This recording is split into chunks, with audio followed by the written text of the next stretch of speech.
လူဆိုတာတနေ့သေးမှာပဲအဲ့ဒီတနေ့သေးမဲ့လူချင်းမှာဘာဟာကိုအတွက်အခြေချဆုံးလို့ဆိုစီဝိတသင်္ခယမိ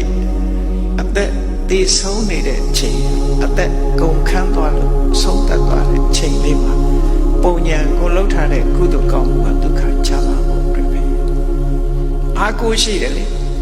ငါမှာဒါနကုသိုလ်ရှိတယ်ငါမှာသီလကုသိုလ်ရှိတယ်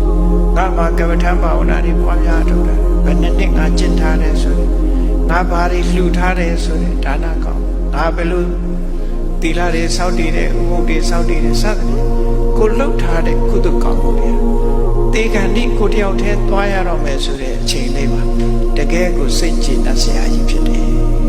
ဒီလိုဆိုတာနော်အဲ့ဒါကြောင့်မို့အဲ့ဒီအချိန်မှာလူတွေကအားအငယ်ဆုံးပဲအားအငယ်ဆုံးတချို့ဆိုလို့ရှိရင်ဆိုပါစို့